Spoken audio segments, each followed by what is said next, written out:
ఏ చిన్నయ్య, నేను ఈరోజు చాలా సంతోషంగా ఉన్నాను. చూస్తుంటే తెలుస్తుందిలే. ఏ చిన్నయ్య, మన ఇద్దరం కాసేపు ఆ మండపంలోకి వచ్చిందావా? అయ్యో, నేను నీతో మాట్లాడడానికి నేను చూడడానికి అసలు ఇంట్లో వీలు పట్టలేదు. నేను నీతో చాలా చాలా మాట్లాడాలి. రేపు మాట్లాడుకోవచ్చులే. పైగా అయ్యగారు కూడా ఇంట్లో లేరు, వస్తే మన కోసం ఎత్తుకుంటారు. పద. హలో, యజమానురాలాగా చెప్తున్నాను, బోధపడిందా? బోధపడిందమ్మా. రండి. చెన్నమ్మ గారు కొండ మీద గుడికెళ్ళి వస్తామని చెప్పారు. పైగా మన చెన్నయ్య కూడా తోడెళ్ళాడు. ఇంకా భయపడతారు ఎందుకు? సాయంత్రం నుంచి వర్షం ఆకుండా కురుస్తాను. మధ్యలో కార్ రిపేర్ ఏదైనా అయి ఉంటే ఎందుకైనా మంచిది, ఒకసారి వెళ్ళి చూసేద్దాం. రైట్, నువ్వు వెళ్ళి బండి తీ. అలాగనే.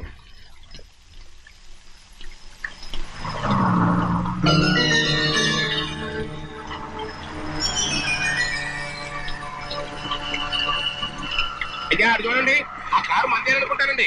అవునయ్యా, ఆ బండి 289. నేను అప్పుడే చెప్పాగా బండి రిపేర్ ఏదన్నా అయి ఉంటుందని. రైట్, పక్కన ఆపరా. చాలా పొద్దుపోయింది, ఇంటికి పోవా?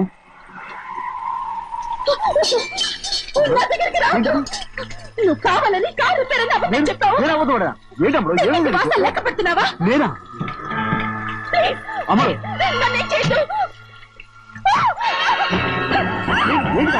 పిచ్చి పట్టిందా? నీకే మొత్తం వచ్చి పట్టింది. నా ప్రాణం పోయినా నీకు లోగను. ఏంటప్పుడు నువ్వు చేసే పని? ఏంటి అమ్మడు?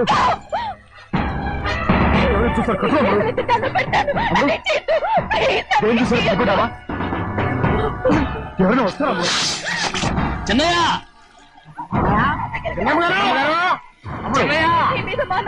నమ్మకం పెట్టుకున్నాను కదా. రాము,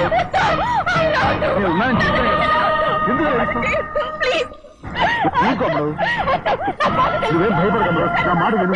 అమ్మడు ఆడమంటుంటే ఏంటి పిచ్చిదానిలాగా?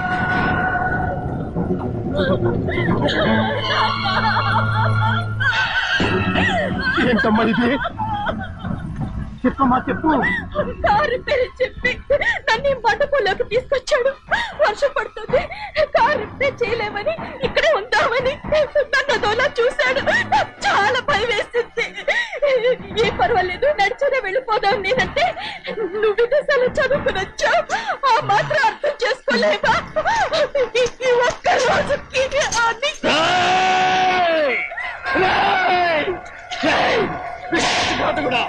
ఎంత పని చేశావు? నేను నా బిడ్డలా చూసుకున్నాను. అలాంటిది నా కూతురు వంటి మీద చేస్తావా? నువ్వు మనిషివి కాదురా, నువ్వు మనిషివి కాదు, రాక్షసుడివి. తల్లిపాలు తాగి తల్లి నమ్ముకుంటే నీచుడిరా. నాకేనే వచ్చిన నయవంచుకుడు. ఒరే ద్రోహి, ఇవాళ నుంచి నేను చచ్చిపోయాను అనుకోరా. ఇక నా ఇంటి గడపక్కతో నిన్ను ఎలా పెంచాను రా? నా సొంత బిడ్డ కన్నా ఎక్కువగా పెంచాను. ఆ ఒకే ఒక్క కారణంగా నిన్ను ప్రాణాలతో వదులుతున్నాను. నీ వాహనాలు చూపించుకో. ఇదే ఇంకోడైతే నువ్వు చేసిన తప్పుకి నరకేసి ఉండేవాడు.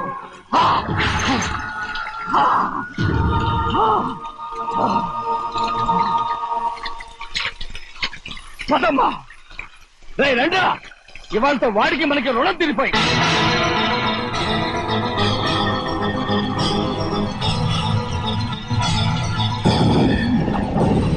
చిన్నబ్బాయి, వద్దు చిన్నబ్బాయి, వెళ్ళొద్దు. నా మాట విను. 2 కుటుంబాలు కలవబోతున్నాయి. వద్దు చిన్నబ్బాయి. చిన్న వెళ్ళ చిన్న, నా మాట విని చిన్న వెళ్ళ చిన్న. చిన్న వెళ్ళ చిన్న వెళ్ళ చిన్న.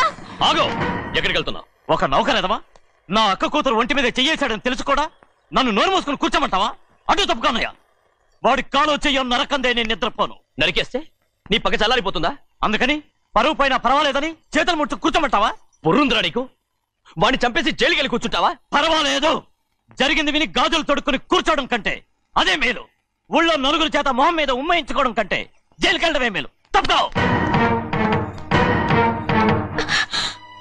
వద్దు బాబు, నేను చెప్పేది కొంచెం విను. మా నాన్న చిన్నయ్య నెత్తి మీద పెట్టుకుని ఊరేగాడు. ఇప్పుడు ఆయననే నిజం తెలుసుకుని బయటకు గెంటేశాడు. ఆ శిక్ష వాడికి చాలు. కానీ మీ చెల్లెలు పరువు పోయిందే, దానికి కారణమైన వాడిని నేను ఊరికే వదిలేయాలా? నువ్వు వాడిని నరికేస్తే జరిగింది మాసిపోతుందా? పోదు, కానీ కోపం కొంచెమైనా తగ్గుతుంది కదా. 2 రోజులు ప్రశాంతంగా ఉంటే అన్ని కోపాలు పోతాయి. అవును, నువ్వు కూడా 15 సంవత్సరాలుగా ప్రశాంతంగానే ఉన్నావు. కానీ మీ నాన్నకి నీ మీద కోపం పోనేలేదే. అలాగే నేను కూడా. తప్పుకోవద్దు.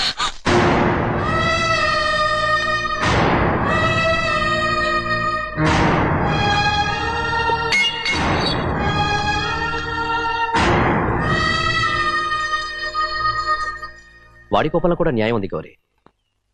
ఎవడో చేసిన దాన్ని ఎవడు చేసుకుంటాడు చెప్పు? న్యాయంగా చూస్తే వాడు చేసుకోవాల్సిన పిల్ల. వాడు మనతో పాటు చిన్న వయసులో వచ్చేసాడు కాబట్టి ఆ కుటుంబానికి విరోధయ్యాడు. పోన్లే, తను నాకు మర్యాద ఇవ్వకపోయినా నీకైనా ఇచ్చాడు. అచ్చా రే బండిదీరా. ఎందుకయ్యా చెన్నైని అడగాలి? కలుపు తీయడానికి ఎంతమంది కూలీలు కావాలో చెన్నైకే తెలుసండి. శనక్కాయలు ఏ కొట్లో అమ్మాలో చెన్నైకే తెలుసండి. జొన్న చేనుకు మందు కొట్టారో లేదో చెన్నైకే తెలుసండి. అయ్యా మరి నేను వెళ్ళొస్తానండి. ఎక్కడికి వెళ్తున్నావు? చెన్నై దగ్గరికండి. ఎందుకు?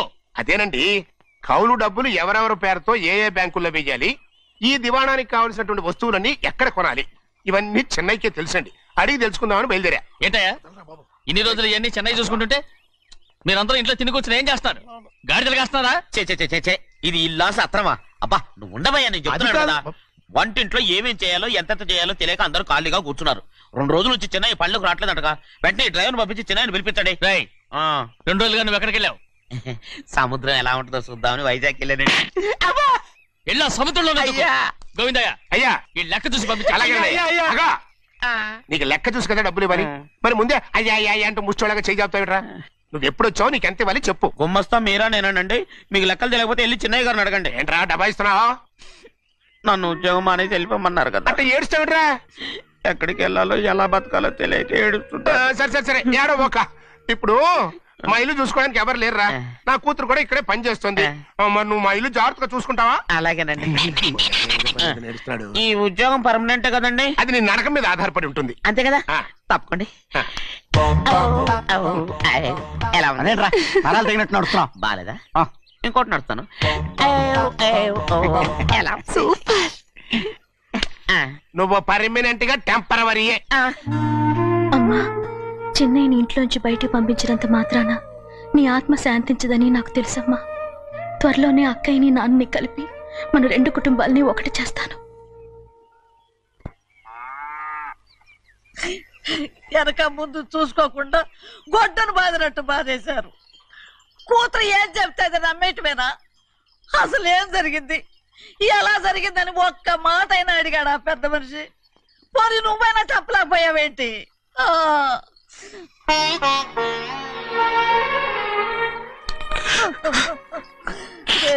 చిన్నయ్య ఏడుస్తున్నావయ్యా?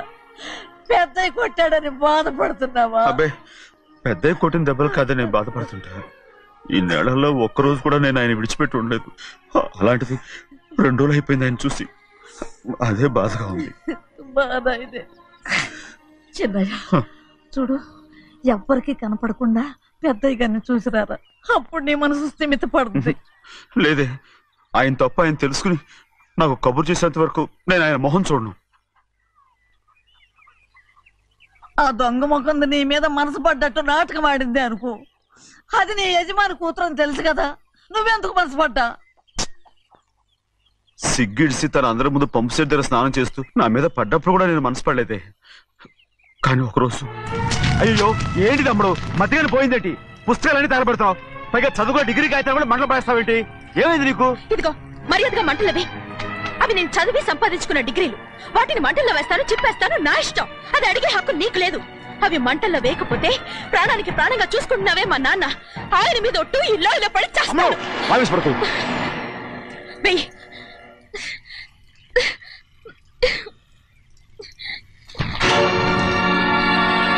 తగలబెడుతుంది నువ్వు చదువుకున్న చదువుని కాదు, మా పెద్దయ్య పెంచుకున్న ఆశల్ని, ఆయన కన్న కళల్ని. పర్వాలేదు, నా ఆశ నెరవేరినప్పుడు ఎవరి ఆశ తీరినా తీరకపోయినా నాకు అనవసరం. నేను డబ్బున్న దానిగా నువ్వు నన్ను ప్రేమించడానికి వెనకాడుతున్నావు. చూడు, మా నాన్న నా పేరు మీద రాసిన ఆస్తుల తాలూకు దస్తావేజులు మొత్తం తెచ్చాను. ఇవి కూడా నేను ముందే చెప్పాను, అడ్డొచ్చావో దూకేస్తాను.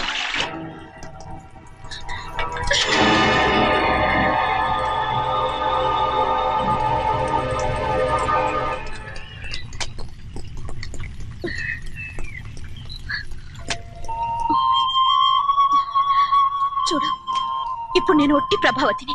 నాకు చదువు లేదు, డబ్బు లేదు. ఇప్పుడైనా ఒప్పుకుంటావా? మరి చిన్నపిల్ల మాడతావేటి? ఎన్ని చెప్పినా సరే నువ్వు మా పెద్ద కూతురువి. అలాంటిది నేను పెళ్లి చేసుకోవడం ఏంటి? మరి అర్థమైన మాడతావు.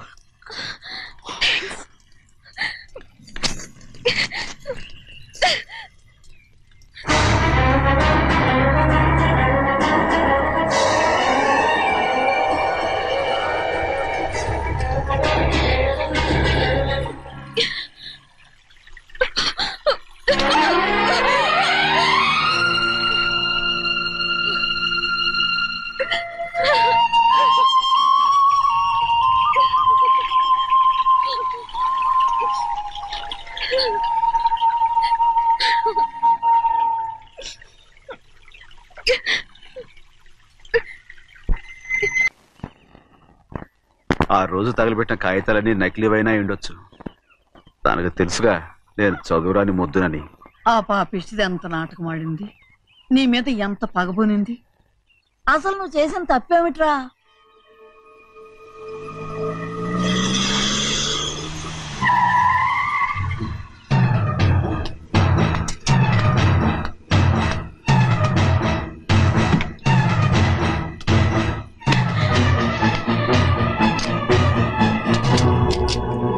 నేనా నీ వెంటబడి తిరిగాను? నేనా నేను ప్రేమించమని అడిగాను? నేనా నేను పెళ్లి చేసుకోమని అడిగాను? ఆ రోజు గుడికి రమ్మంది ఎవరు? వద్దన్న మండపానికి తీసుకెళ్ళింది ఎవరు? చేసినంత నువ్వు చేసి నేనేదో చేసిన అన్నావే. నేను నిజంగా పాప పోనీలే ఆడదాని వారు ఊరుకుంటున్నాను అనుకున్నావేమో. పొరపాటు. నన్ను ఎంతగానో నమ్మిన మా అయ్యగారు నన్ను అనుమానించి తప్పుపట్టారే, దానికి ఆ రోజు నా నోరు మూసుకుపోయింది. కానీ ఈ రోజు మాత్రం నేను ఊరుకునేది లేదు. చెప్పు, ఎందుకు చేసావు పని? కారణం చెప్పు. ఒకే ఒక్క కారణం, నిన్ను మా ఇంట్లోంచి వెళ్ళగొట్టాలి. ఎంతో ఇష్టంగా చూసుకునే మా నాన్న నిన్ను అసహించుకోవాలి. మా అక్క కుటుంబం 15 సంవత్సరాల నుంచి మా నాన్నకు దూరంగా ఉండటానికి కారణం నువ్వు. అంతేకాదు, మా అమ్మ మాకు లేకుండా పోవడానికి కారణం కూడా నువ్వే. అలాంటి నీకు మా ఇంట్లో రాజ మర్యాద, అందరి మీద అధికారం. కన్న కూతురైన నాకంటే మా నాన్నకి నీ మీద ఎక్కువ ప్రేమ. అందుకే నిన్ను ఇలా మోసం చేశాను, నమ్మించాను. అర్థమైందా? Good bye.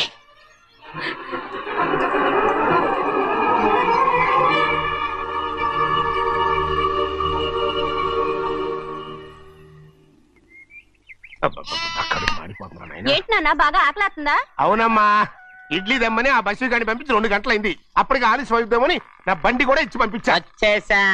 సంతోషించాం. ఏంట్రా ఇంత ఆలస్యంగా చచ్చావు? మరి దీన్ని నడిపించకరావద్దేంటి? అదే నేనైతే లగెత్తుకు వచ్చేసేవాడిని. అంటే ఈ బండి నడపడం నీ చేత కదా? మరి ఎందుకు తీసుకెళ్ళట్టు? ఏమో మీరు తీసుకెళ్ళమన్నారు, తీసుకెళ్ళాను. కర్మ. సర్లే, ఆకలి చచ్చట్టుగా ఉన్నా. ఇడ్లీలు ఎక్కడా? అదిగో మూటలో వచ్చేస్తున్నాయి. నోట్లో ఇడ్లీలు రావటం ఏంట్రా? రే, ఈయన నంబర్లే గానీ మూట దింపి ఇప్పి చూపించండి. అట్టగానండి. ఇన్ని ఇడ్లీలు తెచ్చావిడ్రా? మరి 494 రూపాయలకు ఆ మాత్రం ఇడ్లీలు రావేంటి? 494 రూపాయలకి ఇడ్లీలా? మరి అదే చెప్పడమేమో చెప్పేస్తారు, ఆ తర్వాత మర్చిపోతారు. మనీ నాగమణి. నాగమండి ఏంటండి? ఏంటంట? అప్పుడు మీ నాన్న నాతో ఏం చెప్పాడు? ఉండండి, ఆలోచించుకుని చెప్తాను. ఏంటమ్మా, ఫ్లాష్ బ్యాక్ వెళ్తున్నావా? అవును. ఆకలేస్తుందిరా. రామస్వామి హోటల్కి వెళ్ళి కచ్చామని తెచ్చిపెట్టు. నాకు కూడా ఆకలిస్తుందండి. నువ్వేదైనా తిని నాకు మాత్రం ఒట్టి ఇడ్లీ పడరా. ఇదిగో, ఈ నోటు ఎంతో తెలుసా? నేనేమన్నా తెలివి తక్కువ అనుకున్నారా? 500 నోటు. అబ్బా, నువ్వే దీన్ని అచ్చుకుతున్నట్టుగా మాట్లాడుతున్నావే. చాలా ఆకలేస్తున్నాయి, బండేసుకెళ్ళి తొందర తీసినప్పా. ఇదండి జరిగింది. చిల్లర లేదు కదా అని 500 రూపాయలు నోటు ఇచ్చి పంపిస్తే మొత్తం ఇడ్లీలు పట్టుకొస్తా ఉంటా. నీ నోట్స్ చెప్పు. ఆకలేసేస్తున్నామ్మా. చట్నీ సాంబార్ ఇదిరా? ఇచ్చాడండి. ఇది నేనే వద్దన్నానండి. ఎందుకని? మరి అదే మళ్ళీ మర్చిపోయారు. నాగమణి, మీ నాన్న నాతో ఏం చెప్పాడు? అయ్యో చట్నీ సాంబార్లని ఎన్నిసార్లు ఫ్లాష్ బ్యాక్ వెళ్తారా? ఏదైనా తిని నాకు మాత్రం ఉట్టి ఇడ్లీ పడరా. ఇదిగో, ఆయనకు అర్థమయ్యట్టు మళ్ళీ చెప్పు. నాకు మాత్రం ఒట్టి ఇడ్లీ పడరా. అయ్యో, నువ్వు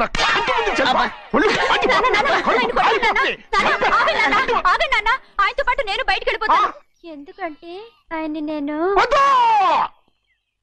మీ దిక్కుమాలిన ప్రేమ కథ వినే ఓపిక ఎవ్వరికి లేదమ్మా. అయినా నువ్వు అనేది ఏముందిలే, అతను లేకుండా నేను బతకలేను అంటావు అంతే కదా. అవునా అయితే ఒక కండిషన్ రా. ఏంటి?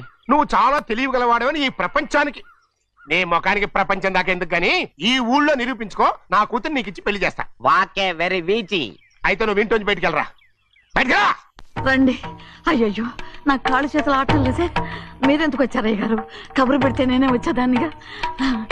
కూర్చోండి అయ్యా, కూర్చోండి.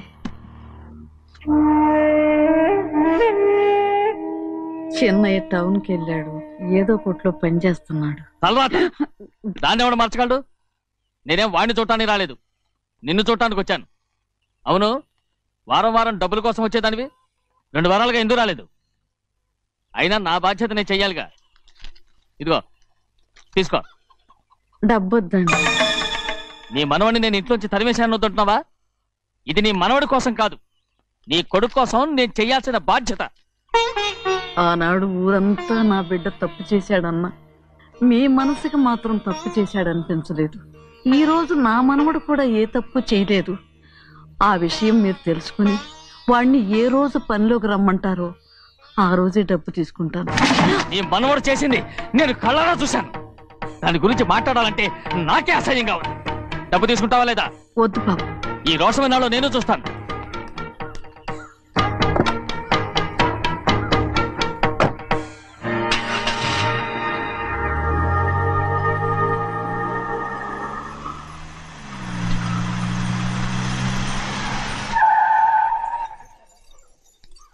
ఏంట్రా అందరూ ఇంట్లో పనులు మానేసి బయట కబుర్లు చెప్పుకుంటున్నారు? పెద్దమ్మాయి గారు అల్లుడు గారు మన ఇంటికి వచ్చారండి.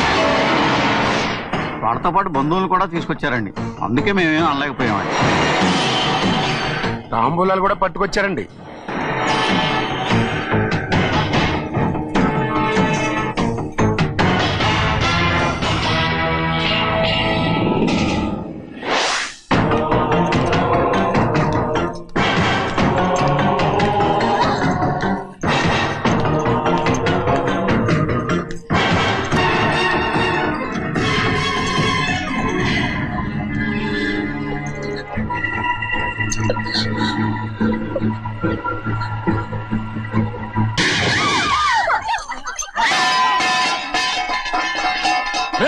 అయ్యా 15 ఏళ్ళైంది బంధాలు తెగిపోయి. ఎంత ధైర్యం ఉంటే మళ్ళీ ఈ ఇంట్లో అడుగు పెడతారు? ఎవరు రాయి గాడిదల్ని లోపల రానిచ్చింది? ముందు వీళ్ళందరినీ మెడబెట్టి బయటికి గెట్టేయండి. నేనే వాళ్ళని రమ్మన్నాను. ఎందుకు రమ్మన్నావు? నా పెళ్లి గురించి మాట్లాడడానికి. నీ పెళ్లి గురించి మాట్లాడటానికి వాళ్ళెవరు? నా తోడ పుట్టింది, మీ కన్న కూతురు. దాని మెడలో తాళి పండే రోజునే ఆ వర్షం మారిపోయింది. తాళి కట్టించుకుని వేరే ఇంటికి వెళ్ళినంత మాత్రాన మీ కూతురు కాకుండా పోతుందా? ఈ విత్తనవాదం వద్దు. రమ్మని చెప్పి నువ్వే వాళ్ళని పంపని చెప్పు. అంత కాని పని మేమేం చేశాం బావా? ఇంకోసారి బావాన్నావంటే మర్యాద తక్కదు. మీ చిన్న కూతురు పరుగు పోయినప్పుడు ఏమైందో ఈ మర్యాద? అది నా సొంత విషయం రా. నాకు సొంత విషయమే. ఏంటో నీ సొంత విషయం? అక్కడ నిలబడింది అది నా అక్క కూతురు, చేసుకునే హక్కు నాకుంది. అందుకే పిల్లని అడగడానికి వచ్చాం. చెప్పు తీసుకొడతాను. మీ అక్క పోయిన రోజునే ఆ బంధాలు తెగిపోయాయి. నా కూతుర్ని ఎవరికి కట్టబెట్టాలో నాకు బాగా తెలుసు. కానీ నా పెళ్లికి నా ఇష్టం కూడా ఉండాలి నాన్న. ఓహో, వీడిని ఇష్టపడ్డావన్నమాట పెళ్లి చేసుకోవటానికి? కాదు, తల్లి ప్రేమకి ఎలాగో నోచుకోలేకపోయాను. అట్లీస్ట్ ఆ ఇంటికి కోడలుగా వెళ్ళి అక్కలోనైనా అమ్మని చూసుకుందామని ఆశపడ్డాను. నీ ఆశ నే బతుకున్నంత కాలం తీరదు. ఎందుకు తీరదు? నా పెళ్లికి మీ అనుమతి అవసరం లేదు. నేనిప్పుడు మేజర్ని. ఎవరితో మాట్లాడుతున్నావే? ఆయన మనకు జన్మనిచ్చిన తండ్రి. ఆయనకిష్టం లేకుండా నీ పెళ్లి జరిగిపోతుంది అనుకుంటున్నావా? నువ్వు మేజర్ అంటున్నావే. ఇంతవరకు నిన్ను చదివించి పెద్దదాన్ని చేసింది ఎవరు? విదేశాల్లో చదివినంత మాత్రాన నోటికొచ్చినట్టు మాట్లాడతావా?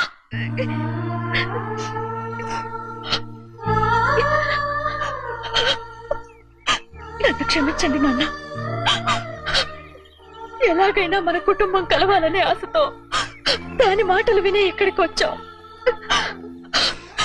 మీ ఇష్ట ప్రకారమే ఎవరికైనా ఇచ్చి పెళ్లి చేసి దాన్నైనా చివరి దాకా మీతోనే ఉంచుకోండి.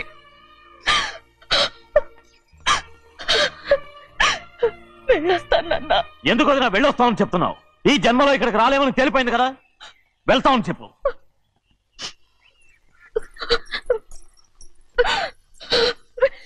గోవిందయ్య, అయ్యా ఈ దరిద్రాన్ని బయటపడే. అలాగేనండి. నన్ను క్షమించండి నాన్న. ఊరుకోమ్మా, ఏదో తెలియక చేసావు, పర్వాలేదు. ఏమైందిరా అంతరాట పరిగెత్తున్నారు? ఉండవా ఏమయ్యా, ఏంటి అంతరాట పరిగెత్తున్నారు? నువ్వు నాకు అగనిస్ట్ పార్టీ, నేను నీకు చచ్చినా చెప్పకూడదు. అయినా వయసులో పెద్దవాడు అడుగుతున్నావు కాబట్టి చెప్తున్నాను. మన బసవాడు లేడు, వాడు పండిస్తున్నాడంట. అగా బసోడు ఏంటి, కొండ ఎత్తడం ఏంటి? ఎగతాళిగా ఉందా? నేను ఎగతాళి చేయడం కాదండి, ఊరంతా పరిగెడుతున్నారు. పైగా 10 రూపాయలు టికెట్ అంట. బసోడు కొండ తీసుకెళ్ళి చూపిస్తాను. నా కూతురా. ప్రశాంతంగా ఉండండి, ప్రశాంతంగా ఉండండి. ఆంజనేయ స్వామికి పండగ కాలే, బాగా ఒళ్ళు పట్టంటారా.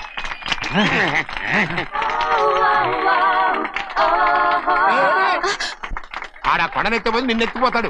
ఊరుకోండి కుమస్తా గారు, ఆడికి ఆ కొండనెత్తడం ఈజీ, దీన్ని కష్టం. వయసులో ఉన్న ఆడపిల్లని చూస్తే చాలు తలనేరిసినోడికి కూడా జోకులు వస్తాయి.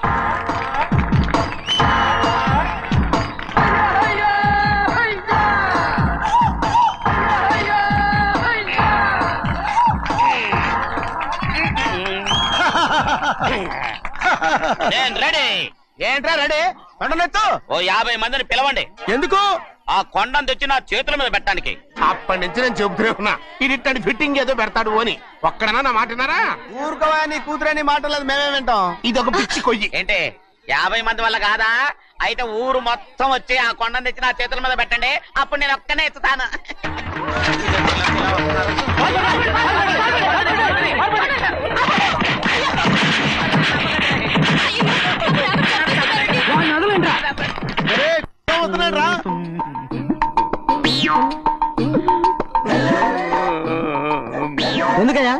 ఎందుకయ్యా అమాయకుని పట్టుకుని అందరూ చిత్త కొడుతున్నారు? అమాయకుడా?